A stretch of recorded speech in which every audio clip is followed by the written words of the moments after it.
दाबी पूरण नहीं जिला अभिभावक संघ पक्षर सांबादिक सम्मेलन।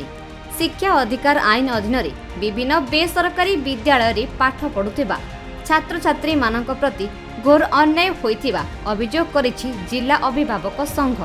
एने सोमवार स्थानीय सांबादिक भवन रे एक सांबादिक सम्मेलन आयोजन करी एहर सूचना दैछन्ति।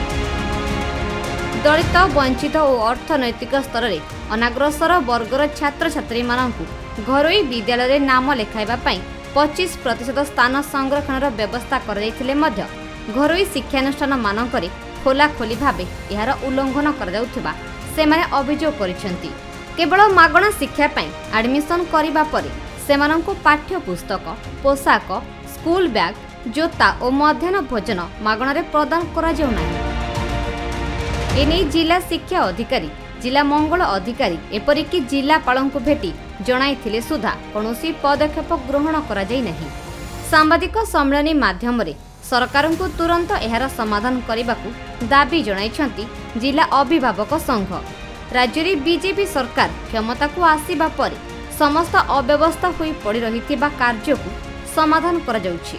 तेबे बेसरकारी विद्यालय रे उल्लंघन करा जाउथिबा एही व्यवस्था को समाधान करबा पई दाबी करा जाइछि। समस्या रहेला सर ये आरटी नियम जेन गवर्नमेंट ऑफ ओडिशा करिछे इने खाली मागणा शिक्षा नीति लिखिछे किंतु शिक्षा रे अव्यवस्था बहुत होइछे। उदाहरण स्वरूप जेन छुआ माने 25% प्राइवेट स्कूल रे पढुछन एडमिशन खाली फ्री करिछे।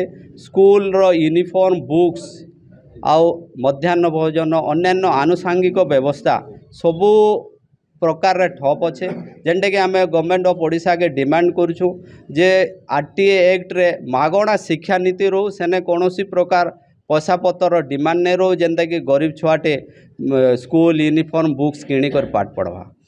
आम आज आपण मानकर माध्यम रे गवर्नमेंट ऑफ ओडिशा के सूचे दौचु आरटीए एक्ट रे जेते छुआ पढ़ुछन तांकु टोटाली मागणा शिक्षा नीति करू जेनटा कि आज बेसरकारी स्कूल मान को यूनिफॉर्म बुक्स बेग मध्याह्न भोजन लगी जन पैसा मांगुचन सेटा नहीं करी टोटाल फ्री करू। आर जदर भी ये उपरे आमर प्राइवेट स्कूल माने व्यवस्था नहीं करूछन आम गवर्नमेंट ऑफ ओडिशा को सूचे दौचु।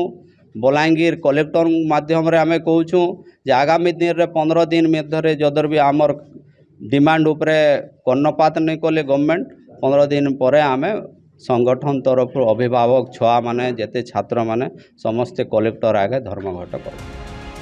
बलांगीर गुप्तेश्वर पृष्टिंग रिपोर्ट खबर ओडिशा।